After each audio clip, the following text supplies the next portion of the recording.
Do organic Instagram marketing strategies still work going into 2024, or are they just a waste of time? The answer, of course, has a lot of gray space to it, so we're going to be breaking that down in this video. I'm going to be telling you what strategies are still a good idea to do and what adjustments you need to make to actually make them work at this point of Instagram's maturity.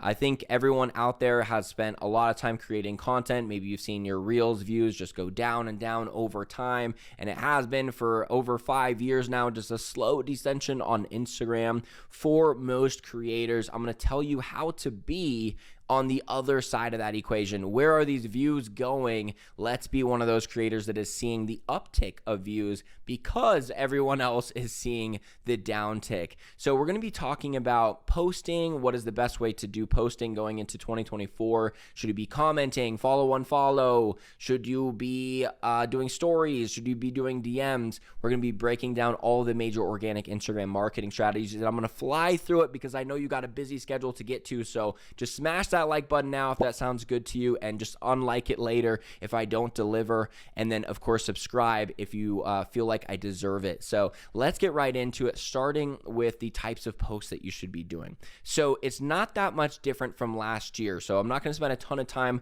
on this subject. Reels has a much higher opportunity of reaching people outside of your following. Regular posts and carousels are good to do when it is the best way to deliver that content. So it really is the way that it should be now. Just whatever type of way to deliver your message is going to be the most clear and effective way of delivering that message is the type of post you should do.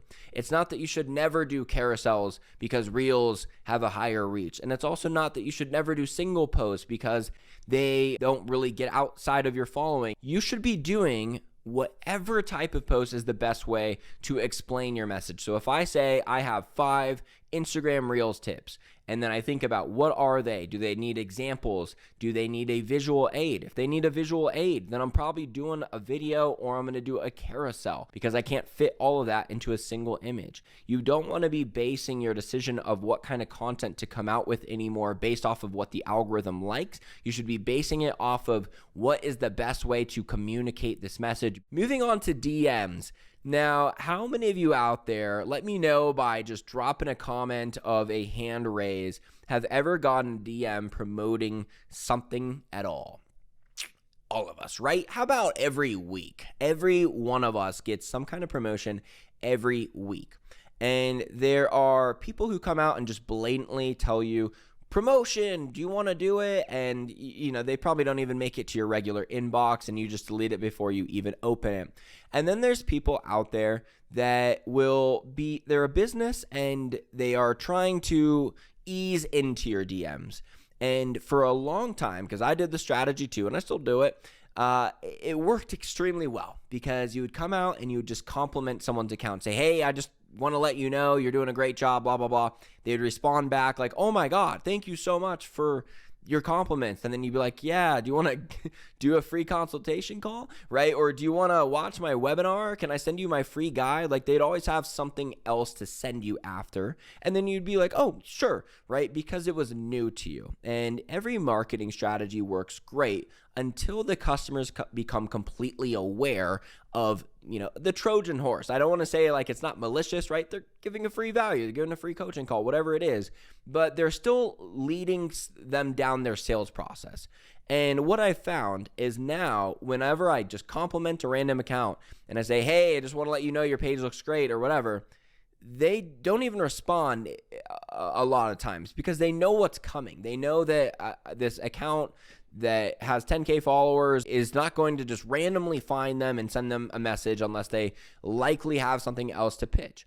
And the people that do respond are usually very likely to book a call with me after because they know what they're getting into. People are just aware of the general DM tactics nowadays. Part of this is because they see your bio and they can already see like what you sell.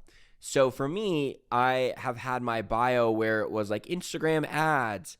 And then when I message them, hey, are you running Instagram ads? Like they already know what's coming, right? The Instagram ads guy just messaged me to ask if we're running Instagram ads.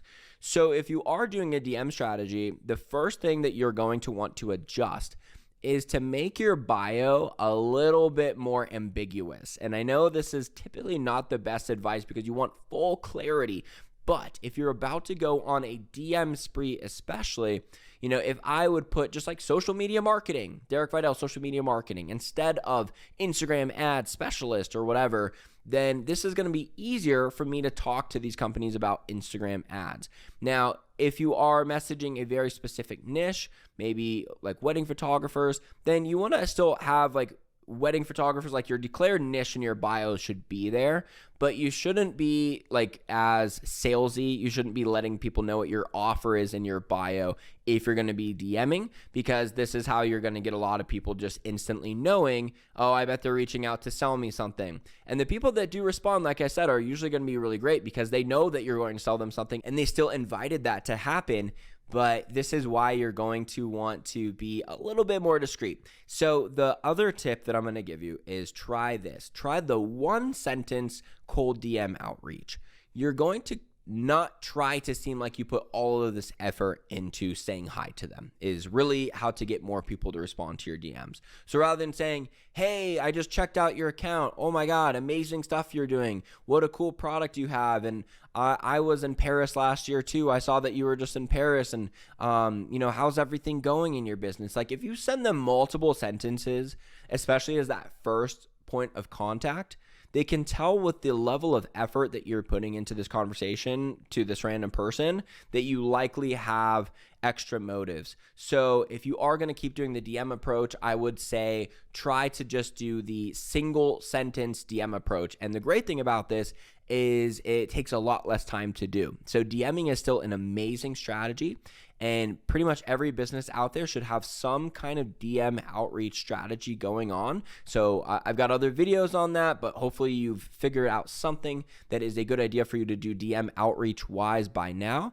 And you're just going to want to simplify it a ton and maybe not be as kind, really, like not just like compliment, because it just gets seen as a Trojan horse now when you do this compliment DM approach, unfortunately, because it was so great where you just had to compliment people all day and they'd be so grateful for it, and no matter what would happen, it was cool because you just got to compliment people. It just doesn't work because they know there's likely a marketing ploy behind it. So let's move on to stories. Stories is where people spend the second most amount of their time on Instagram. First is actually their DM inbox. So that is, again, another reason why you definitely want to have some kind of DM strategy going on. But number two is stories. And stories will just go to people who are in your current following. So you basically want to look at stories like this. You don't have to be promoting something to still promote something. These are people who already know who you are. And if you've done your job right, if you've got your bio set up, if you talk about what you sell enough times and they know what you sell, then them seeing any kind of post from you at all is still kind of selling your offer. For me, if I promote new podcast episode, great. If I just want to say, hey, I'm golfing today, also great, because they're like, oh, it's that podcaster. Maybe I'll check on his episode. It still gives them a reminder because they know who you are and what you're doing online, and it still gives them that reminder, right? It would be like if Apple sent you an email and it was just like, here's 5 ways to get more use out of your MacBook.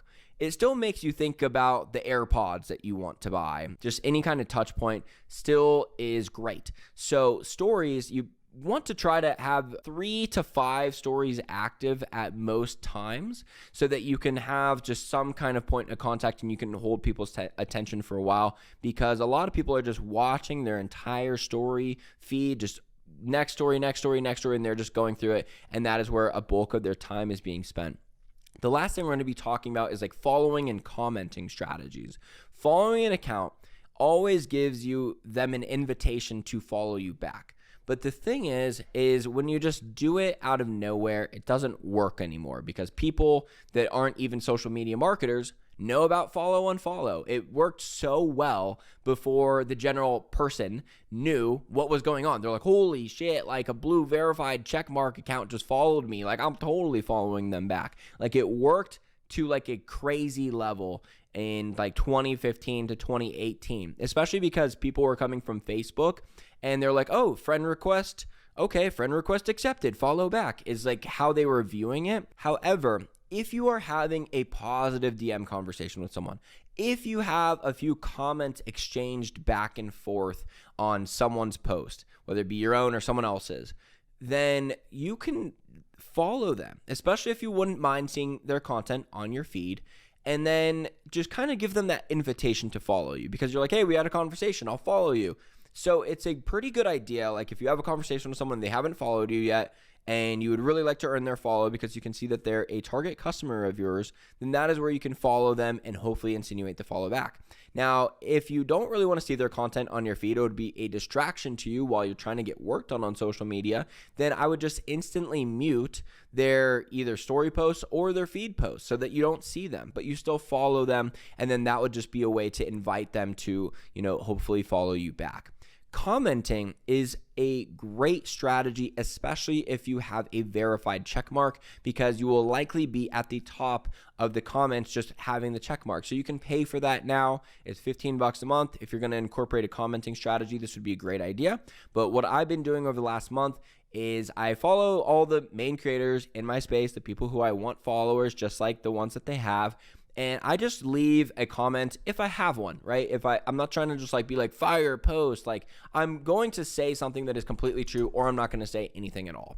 And I have gone to be the top comment a few times in the last week, and it's gotten me like 1 or 2 followers each time. Even though a ton of people see it, it still leads to followers, especially if you're a verified account. Not only will your comment rank higher, the amount of people who are curious about who you are greatly goes up when you're a blue verified check mark. So if you're going to do a commenting strategy, I think it would be about 50 to 100% more effective if you are verified, and it really is not very expensive if you're going to do this. But it's a great idea still to comment. Just make sure that you are actually genuine. That has always been the same thing. And yeah, it's still a good idea to get some extra profile visits. So to sum everything up, things aren't that different compared to last year. I gave you some little tactical approaches. I think the biggest change has been what works in the DMs. What works in the DMs going into 2024 is actually not at all 2023. It's way more simplified because everyone is wary of the DM approach that will lead to a sales call, right? So you have to just know that the market is aware of this now. It's happened to all of them, and you're just going to want to scale back the effort that you put into it to not signal this to people. Otherwise, everything else is barely different, right? It's just going to be a little bit more competitive, as always. But when it gets more competitive, it means that if you can be on the other end of things, then you are the one getting all of these views from the accounts that are seeing the less views. So in closing, I would just tell you, go back and figure out what content has performed the best for you and really try to adhere to that. And you don't want to be too experimental with your content all the time. It's always a good idea, but once you figure out what works for you, just stay in that lane and really hammer in on that. If you enjoyed today's content, be sure you subscribe. Find me on Instagram at socialbamboo with an underscore at the end, and book that Facebook ads consultation with me below if you have some ads currently going or a campaign that just wrapped up that you want me to check out, and I will talk to you soon.